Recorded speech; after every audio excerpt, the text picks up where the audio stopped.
দিনাজপুরের ধর্মজৈন সীমান্ত থেকে 2 বাংলাদেশিকে ধরে নিয়ে গেছে বিএসএফ। নতুন আসা রোহিঙ্গাদের চাপে কক্সবাজারের বিভিন্ন ক্যাম্প।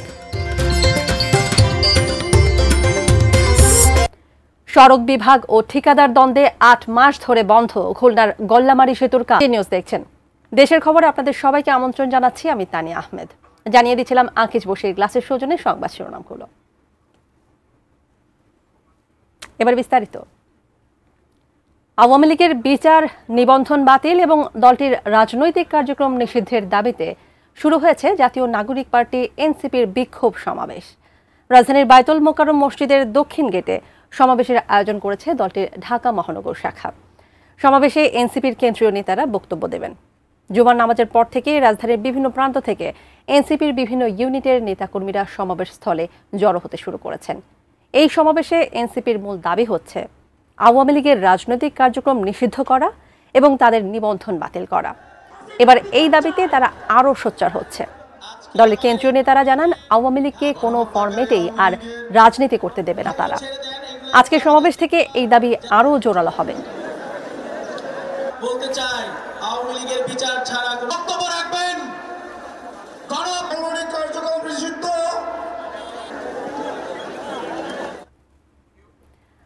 বায়তুল মোকাররমের দক্ষিণ গেটে এনসিপির বিক্ষোভ সমাবেশ চলছে। সেখানে রয়েছেন আমাদের সহকর্মী জাহিদ হোসেন। আমরা বিস্তারিত জানতে তার সাথে যুক্ত হচ্ছি। জাহিদ, এখন পর্যন্ত সমাবেশ থেকে কি কি তথ্য আপনার কাছে এসেছে, আর এই সমাবেশে কেমন লোক সমাগম দেখছেন একটু জানাবেন আমাদের।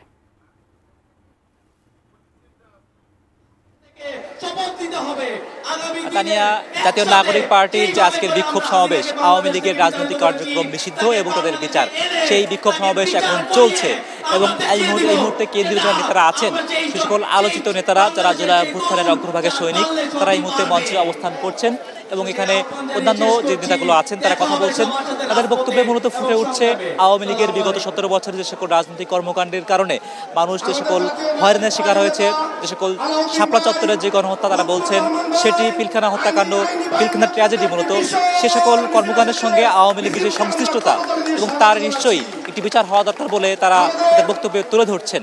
একই সঙ্গে তারা বলছেন আসলে আওয়ামী লীগের রাজনীতিতে নিষিদ্ধ না করা হয় তাহলে আসলে আগামীতে আবারও আওয়ামী লীগ ভিন্ন রূপে একটি সময় নিয়ে ক্ষমতায় আসতে পারে এবং তাদের এই ফ্যাসিবাদ যে কায়েম করাটা সেটি হয়তো তারা আবারও সেটি করতে পারে, এমন আশঙ্কা যেমন প্রকাশ করা হচ্ছে।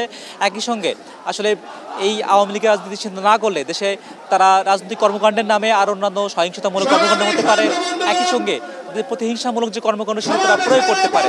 কাজেই বক্তারা বলছেন আসলে হাইকোর্টের রায়ে যেমন প্রধান বিচারপতি পদত্যাগ করেননি, হাইকোর্টের রায়ের মাধ্যমে শেখ হাসিনা ক্ষমতাচ্যুত হয়নি। কাজেই হাইকোর্টের রায়ের জন্য কেন সরকার আসলে অপেক্ষা করবে, কেন আসলে আদালতের দিকে তাকিয়ে আসলে কেন সরকার অপেক্ষা করবে আওয়ামী লীগকে নিষিদ্ধ করার জন্য, সেই প্রশ্ন তারা এখানে তুলছেন। একই সঙ্গে কেউ কেউ বলছেন এখানকার নেতারা আসলে পশ্চিমা বিশ্ব বলি কিংবা যারা উদার গণতন্ত্রকে বিশ্বাস করেন তারা অন্তর্ভুক্তিমূলক রাজনীতির অজুহাত দিয়ে আওয়ামী লীগকে কোনোভাবেই ছাড় দেওয়ার সুযোগ নেই, বরং জুলাই অভ্যুত্থানের যে স্পিরিট সেটি বাস্তবায়নের জন্য অবশ্যই আওয়ামী লীগকে অনতিবিলম্বে নিষিদ্ধ করতে হবে, তাদের বিচারও করতে হবে, এমন দাবি দেওয়া নিয়েই মূলত সমাবেশ চলছে এবং পরবর্তী বুলেটিনে এই সমাবেশের পরবর্তী খবর আবারও জানাতে যুক্ত হব। তানিয়া। জাহিদ হোসেন, আপনাকে অসংখ্য ধন্যবাদ। দর্শক, আওয়ামী লীগ নিষিদ্ধের দাবিতে বায়তুল মোকাররমের দক্ষিণ গেটে এনসিপির বিক্ষোভ সমাবেশ চলছে। এই বিষয়ে জানছিলাম আমাদের সহকর্মী জাহিদ হোসেনের কাছ থেকে। দিনাজপুরের বিরল উপজেলার ধর্মজৈন সীমান্ত থেকে 2 বাংলাদেশি কৃষককে ধরে নিয়ে গেছে বিএসএফ। স্থানীয় লোকজন জানান, ধর্মপুর ইউনিয়নের ধর্মজৈন সীমান্তে ধান কাটছিলেন মাসুদ ও এনামুল নামের এক কৃষক। দুপুর 12টার দিকে 320 মেইন পিলারের সাব পিলার 9 ও 10-এর মাঝামাঝি থেকে তাদেরকে ধরে নিয়ে যায় ভারতীয় সীমান্তরক্ষী বাহিনী বিএসএফ। তাদের ফিরিয়ে আনতে বাংলাদেশ বর্ডার গার্ড, বিজিবি ও বিএসএফ এর পতাকা বৈঠকের প্রস্তুতি চলছে।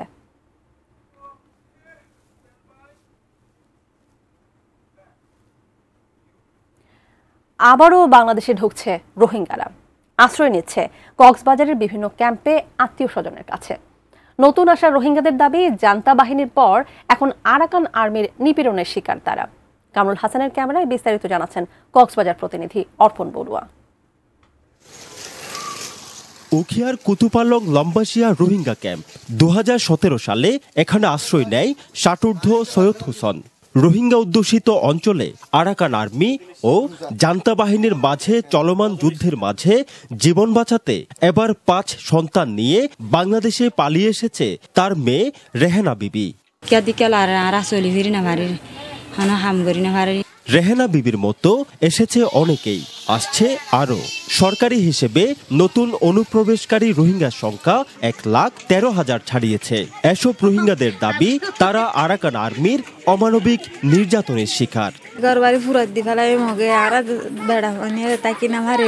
রোহিঙ্গা নেতারা বলছেন 1948-এ মিয়ানমারের স্বাধীনতার পর অন্তত 20 বার রোহিঙ্গাদের রাজ্য ছাড়া করেছে তাদের সরকার। এখন যুদ্ধের অজুহাতে রাখাইন অঞ্চল রোহিঙ্গা শূন্য করা হচ্ছে।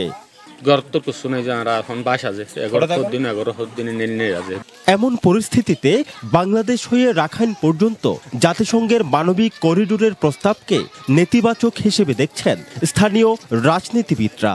আরাকান রাজ্য পর্যন্ত করিডোর দেওয়া হবে। ওরা তো আরও বর্তমান যে বার্মা সরকার, ওদের সাথে বেশি হিংস্র আমাদের রোহিঙ্গা মুসলমানদেরকে এরা অত্যাচার করে। সেই কারণেই তো এখন আবার নতুনভাবে 1,13,000 চলে এসেছে। কয়েকদিন পরে দেখবেন যে আমাদের কক্সবাজার জেলা ওদের দাবি করবে। নতুন আসা রোহিঙ্গাদের বায়োমেট্রিক নিবন্ধন করা হচ্ছে। জাতিসংঘের পক্ষ থেকে তাদের জন্য আবাসনের সুপারিশ করা হয়েছে বলে জানালেন এই কর্মকর্তা।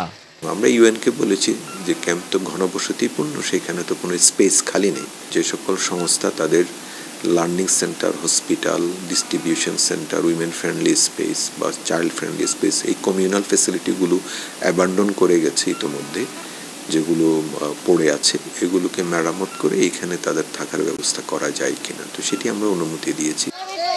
অর্পণ বড়ুয়া, এটিএন নিউজ, কক্সবাজার।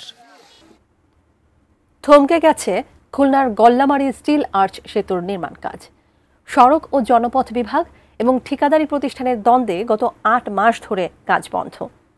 ঠিকাদারি প্রতিষ্ঠানের চাওয়া বরাদ্দ আরও বাড়ানোর, তবে সড়ক বিভাগ বলছে অতিরিক্ত অর্থ নয়, নির্ধারিত ব্যয়ে শেষ করতে হবে কাজ। খুলনা বিভাগীয় প্রতিনিধি মোহাম্মদ অসীমের তথ্য ছবি নিয়ে ডেস্ক রিপোর্ট। 2023 সালের 1 অক্টোবর শুরু হয় Khulna Gallamari 4 lane steel arch সেতুর নির্মাণ কাজের। 16 মাসে কাজের অগ্রগতি কতটুকু? সরেজমিনে দেখা যায় সেতুর 2 পাশের অ্যাপ্রোচ রোড নির্মাণের ছিটে ফোঁটাও নেই। নগরীর নিরালা থেকে সেতু ও সেতু থেকে বটিয়াঘাটা প্রবেশ পথ পর্যন্ত অ্যাপ্রোচ রোড এখনো কাগজে কলমেই। ঠিকাদারি প্রতিষ্ঠানের দাবি অবশ্য অর্ধেক কাজ শেষ।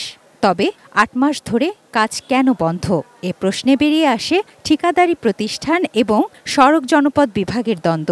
এস্টিমেটটা যারা করছিল এবং যারা টেস্ট যারা করছিল তারা আদৌ সঠিক রিপোর্ট দিছিল কিনা, তারা আসলে মানে খুবই গুরুত্ব সহকারে খতিয়ে দেখলে হয়তো এটা থাকতো না। বাস্তবতা নিয়ে কোনটা প্রয়োজন, কোনটা বাদ, কোনটা যেটা প্রয়োজন সেটা অ্যাকসেপ্ট করবে, যেটা প্রয়োজন সেটা বাদ দিয়ে বলবে এটা করার দরকার নেই, সেটা একদম শেষে কাজের শেষে হবে। এখন কিন্তু আমার 67.5 crore, সে কিন্তু 67.5 crore কাজ সে করে নাই। নতুন সেতু নির্মাণের কারণে গা ঘেঁষা অকার্যকর একটি সেতুর ওপর নির্ভর করতে হচ্ছে প্রতিদিন খুলনায় প্রবেশ ও বের হওয়ার প্রায় 1.5 লাখ পথচারী ও যানবাহনকে। ইউজ পরিমাণ জ্যাম বাদে যা সারিতে প্রায় ট্রাফিক পুলিশও হিমশিম খেয়ে যায়। ইউনিভার্সিটি, এখানে খুলনা ইউনিভার্সিটি যানজট লেগে থাকে, যে কারণে এই ব্রিজের কাজের জন্য আমরা মানে অধীর আগ্রহে অপেক্ষা করছি। ঠিকাদারদের একটা চির পরিচিত একটা মানে কৌশল, এই কৌশল অবলম্বন করে তারা কাজ ডিলে করে এবং আমার মনে হয় না তাদের টাকা বরাদ্দের কোনো প্রয়োজন আছে। 67 কোটি 50 লাখ টাকা ব্যয়ে সেতুটির 2025 সালের 1 এপ্রিল শেষ হওয়ার কথা ছিল। তুনাজিনা তনু, ডেস্ক রিপোর্ট, এটিএন নিউজ। এবারে দেশের খবরে নিয়ে নেব বিরতি, এরপর আর্চা থাকছে।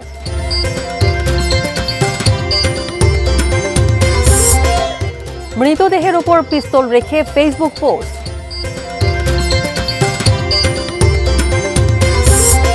এবং জিআই পণ্যের নিবন্ধন পেল ব্রাহ্মণবাড়িয়ার ঐতিহ্যবাহী ছানামুখী।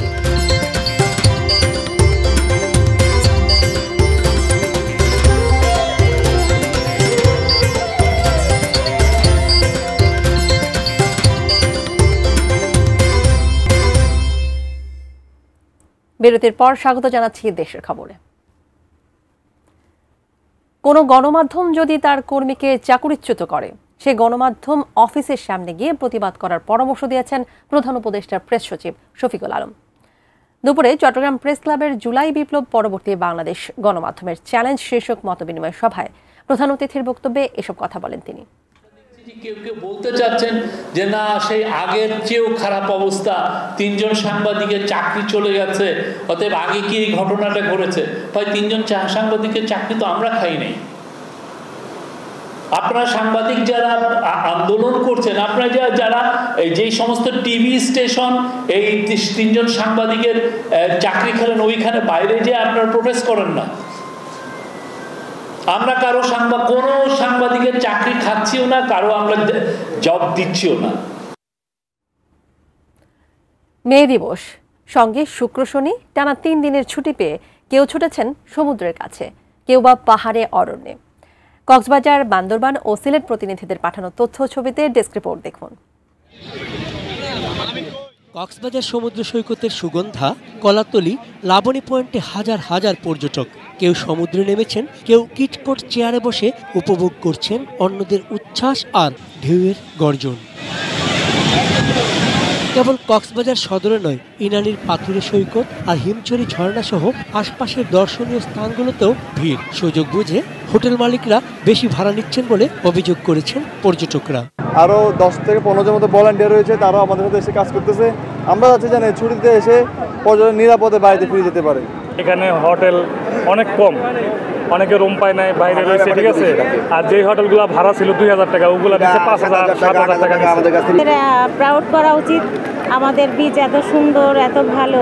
বাংলাদেশের অন্যান্য বিচে আমি কয়েক জায়গায় আমার যাওয়া হয়েছে, কিন্তু আমাদের দেশের বিচটা এত ভালো, এটা আসলে অসাধারণ। এটা বৈশাখের রোদ গরমের মধ্যেও পাহাড়ের হাতছানি এড়াতে পারেননি কিছু মানুষ। 3 দিনের ছুটি পেয়ে মেঘ বৃষ্টি রোদের লুকোচুরি দেখতে বান্দরবান এসেছেন। শহরের কাছের নীলাচল, মেঘলা ও প্রান্তিক লেক থেকে অনেক দূরের দেবতাখুম, থানচির বড় পাথর বা রেমাক্রি ঝর্ণা, কোথায় নেই পর্যটক। নীলগিরি, চিম্বুক, নীলাদ্রি আর তমাতুঙ্গিতেও গেছেন অনেকে। আমি এখানে এসে অনেক মজা পেয়েছি, ভালো লেগেছে। আমি ফার্স্ট টাইম আসলাম এখানে। খুবই সুন্দর একটা এরিয়া, যার মনোরম পরিবেশ আমাদের হৃদয় ছুঁয়ে গেছে। আরেক দল গেছেন উঁচু নিচু ল্যান্ডস্কেপ জোড়া শ্যামল সমুদ্রে। সিলেটে চা বাগানের সবুজ, রাতারগুলের জলাবন আর ভোলাগঞ্জ, বিছনাকান্দি ও জাফলংয়ের জলপাথরে সৌন্দর্যের সাথে স্বস্তি খুঁজছেন তারা। পর্যটকদের সার্বিক নিরাপত্তায় তৎপর প্রশাসনও। যে প্রকৃতির এই নিসর্গ আসলে না দেখলেই নয়, যেটা যা আমরা বইতে পড়েছি, ছবিতে দেখেছি, কিন্তু বাস্তবে তার থেকে আরো অনেক বেশি সুন্দর। চন্দন পাল, ডেস্ক রিপোর্ট, এটিএন নিউজ। দেশের খবরে আবারও একটা বিরতি নিয়ে ফিরছি, সাথেই থাকুন।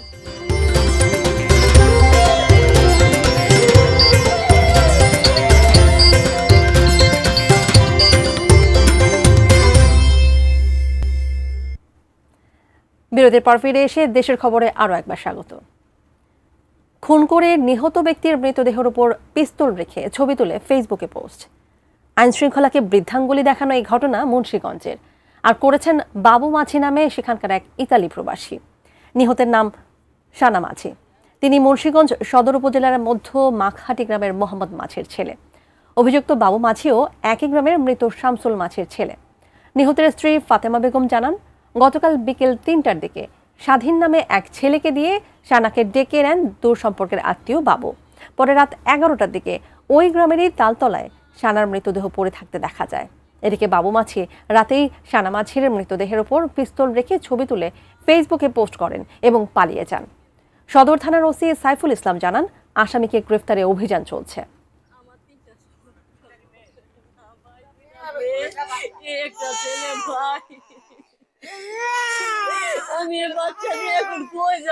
তো যতটুকু জানা গেছে যে পারিবারিক বিরোধের কারণে ওই এলাকায় 2টা মাঝি পরিবারের মধ্যে তাদের আগের থেকেই খুনের ঘটনা ঘটছে। সেই খুনকে কেন্দ্র করে পুনরায় তাদের মধ্যে বিরোধ ছিল। ওই বিরোধের কারণেই এই সানা মাঝি নামে এই লোককে পরিকল্পিতভাবে হত্যার একটা অভিযোগ পাওয়া গেছে। ভৌগোলিক নির্দেশক বা জিআই পণ্যের নিবন্ধন পেল ব্রাহ্মণবাড়িয়ার ঐতিহ্যবাহী ছানামুখী। সুস্বাদু এই মিষ্টির খ্যাতি রয়েছে দেশের গণ্ডি পেরিয়ে বিদেশেও। কর্তৃপক্ষ জানিয়েছে, জিআই নিবন্ধনের পর ছানামুখী রপ্তানি করারও চেষ্টা চলছে। ছোট্ট চারকোনা মিষ্টিটির উপরে চিনির আবরণ, ভেতরে নরম ছানা, মুখে দিলেই মধুর এক স্বাদ। এখানকার কারিগরদের এই অনন্য সৃষ্টি সবসময়ই থাকে চাহিদার শীর্ষে।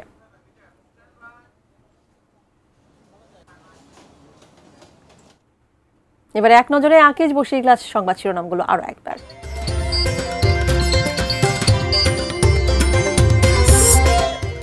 দিনাজপুরের ধর্মজৈন সীমান্ত থেকে 2 বাংলাদেশিকে ধরে নিয়ে গেছে বিএসএফ। নতুন আসা রোহিঙ্গাদের চাপে কক্সবাজারের বিভিন্ন ক্যাম্প। সড়ক বিভাগ ও ঠিকাদার দ্বন্দ্বে 8 মাস ধরে বন্ধ খুলনার গল্লামারী সেতুর কাজ। টানা 3 দিনের ছুটি, পর্যটন কেন্দ্রগুলোতে মানুষের ভিড়। মৃতদেহের উপর পিস্তল রেখে ফেসবুক পোস্ট।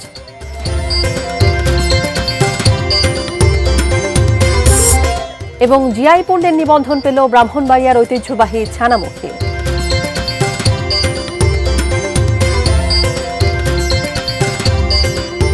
এই ছিল দেশের খবর। কাল আবারও দেখা হবে একই সময়ে। সে পর্যন্ত সঙ্গেই থাকুন, দেখতে থাকুন ATN নিউজ। ধন্যবাদ সবাই।